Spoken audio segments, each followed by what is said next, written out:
El Nadal ja és aquí, els àpats familiars, i hi ha una cosa que no suporto gens, que és el típic cunyat pesat. Ai, és que no suporto!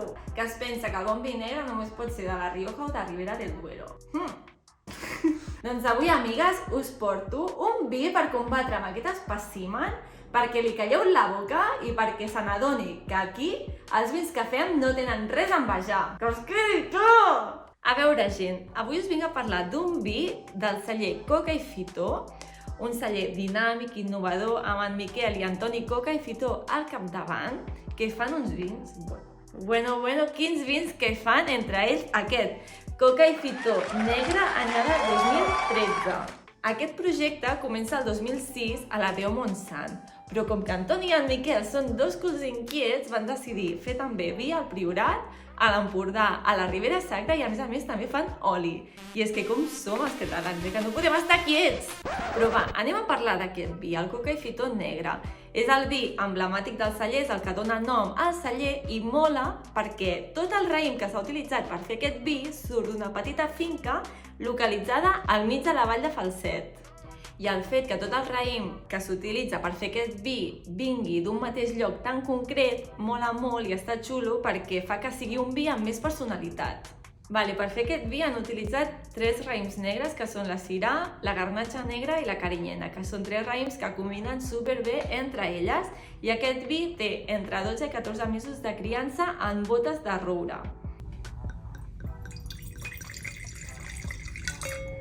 Llavors, repassem. Tenim el Coca i Fitó Negre, un vi negre de la Déu Montsant, anyada 2013, d'acord? El color, és un color tupit, de color cirera picota, podríem dir, supermaco i un color bastant profund, És un vi que en el nas trobem aromes de fruita vermella, fruita negra madura, però també espècies, és llaminer, floral, fins i tot se li poden trobar com aromes així com de xocolata. És un vi de relax. Llavors, tastem. És un vi intens profund, però alhora fresc, que també trobem tots aquests aromes que trobàvem en el nas, també els trobem a la boca. O sigui, fruita vermella i negra madura, especiats, intensitat... Sí que té bastant de cos, però no us imagineu una cosa allò com super heavy, sinó al contrari, que és un vi que és sedós a la boca, no s'enganxa gens a la llengua. Llavors això vol dir que els tanins són madurs, i això està molt guai. Llavors, així resumint, podríem dir que és un vi elegant i delicat i alhora potent i fresc. Un vi que et recomano que te'l beguis amb la calma, amb una bona copa, com podria ser aquesta que li va de conya, que per cert, et deixo el model a la descripció, però que si no la tens no pateixis perquè te'l pots beure amb una altra copa normal.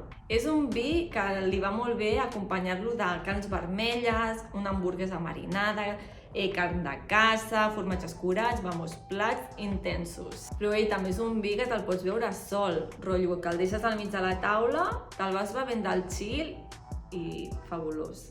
Així que, titis, ja sabeu, compreu-vos aquest vi per Nadal, beveu-vos-el amb la calma i ja em direu què us diu el cunyat. Joder! I ja em direu què us diu el cunyat! Així que, titis, ja sabeu, compreu-vos aquest vi per Nadal, us el beveu amb la calma i ja em direu què us diu el vostre cunyat. Vinga, va, salut!